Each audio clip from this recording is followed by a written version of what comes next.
سلمت قلبي يا ربي لتغسله، رفعته لك من خوفي فأنت له. تعبت مني فكم أسرفت أتعبه، وعدت نحوك منهوكا لتحمله. الذنب يثقله والعشق يحرقه، فأين أمضي وحولي الوزر والوله. يا ربي خذوا إلي الآن إن به شوقا يرتل في حزن تبت له. فكل نبضة حب في ناظرة إلي. السلام عليكم ورحمة الله وبركاته. ازيكم عاملين ايه؟ يا رب تكونوا بخير. اللهم صل وسلم على سيدنا محمد عليه افضل الصلاة والسلام. دلوقتي كده انا عاملة الرز بلبن بطريقة تحفة. يلا معايا بقى شوفوا الخطوات. إيه كده؟ دي معايا لبن، هو تقريبا لتر من اللبن.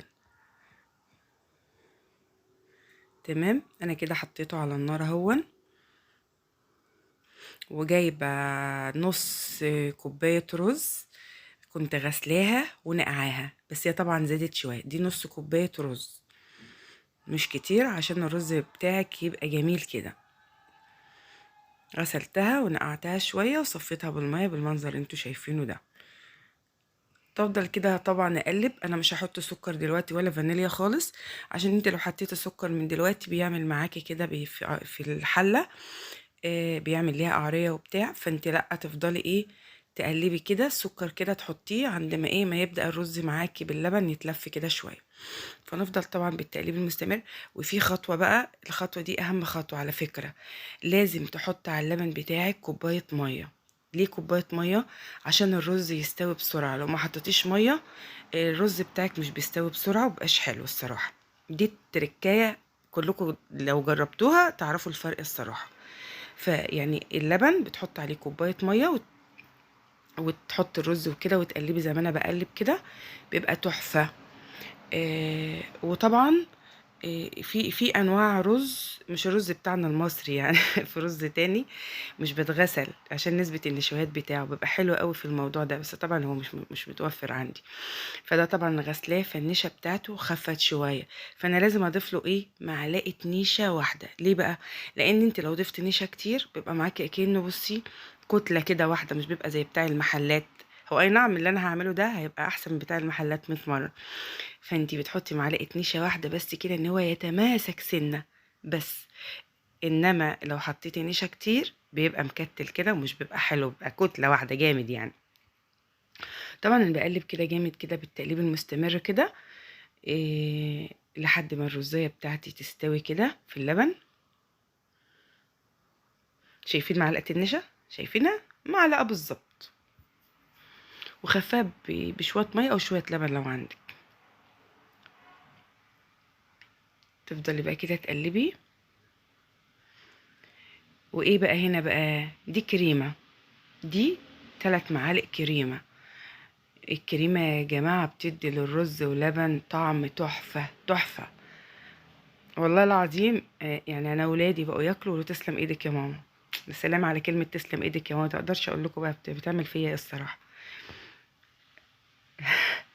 فهتفضلي بقى تقلبي كده وكده. حطينا المعلقة النشا اصلا اللي مش باينة، وتفضلي بقى كده تقلبي لحد تشوفي هو بدأ ان هو ايه، الرزية بتاعتي تستوي.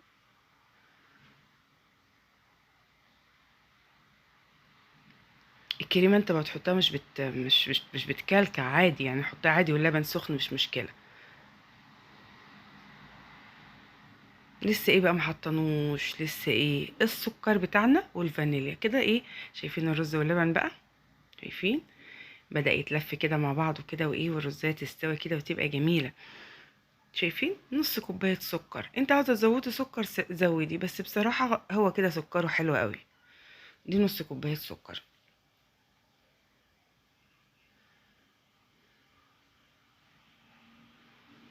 لسه بقى اضيف له ايه؟ الفانيليا. الفانيليا اهي زي ما انتوا شايفين كده.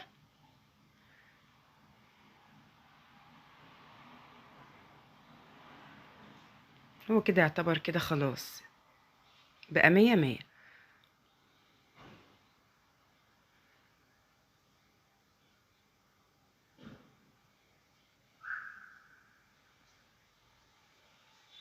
شايفين ما شاء الله استوى وبقى جميل ازاي. هو ما يبرد هيتماسك معاكي ويبقى حلو، يعني ما تخلوش يتقل معاكي اكتر من كده وتزودي نشا ويبقى مش طعمه رز ولبن خالص، هيبقى طعمه مهلبيه.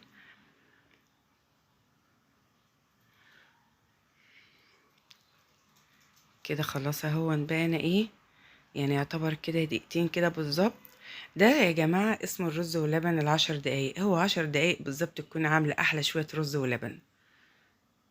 فكرة الحاجات دي مش بعملها الا بالليل وانا قاعده كده مع نفسي، انا زهقانين هناكل ايه نعمل ايه، اعمل مهلبيه، اعمل رز ولبن، اعمل كيكه، اعمل جلاش اعمل اي حاجه طول ما انا قاعده كل الشغل ده كله بالليل.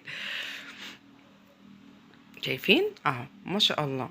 نجيب بقى المطابق كده وحطيناه كده في المطابق.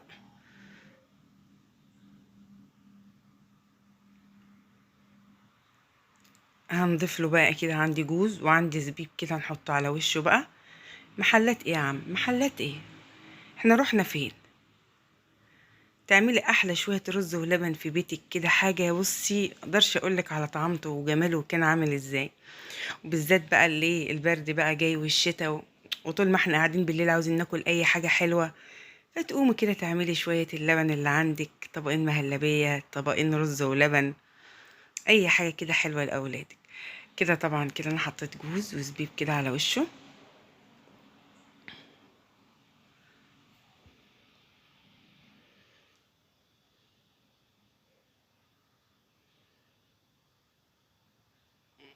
وده كده يا حبيبي منظر الرز ولبن بتاعي اللي انا عملته النهارده. ويا رب الفيديو بتاعي بقى يعجبكم، ايه يعجبكم، تنسوش لايك، اهم حاجه اللايك يا جماعه. ما تخشوش تتفرجوا على الفيديو كده وتخرجوا. هو خروج البيت الباب مش زي الخروج، قصدي الدخول مش زي خروجه قصدي يعني فالمفروض تخشوا كده تتفرجوا، تحطوا كده احلى لايك وتعليق كده جميل منكم. ما تعرفوش تعليقاتكم وكلامكم الجميل ده بيرفع من روح المعنويه قد ايه.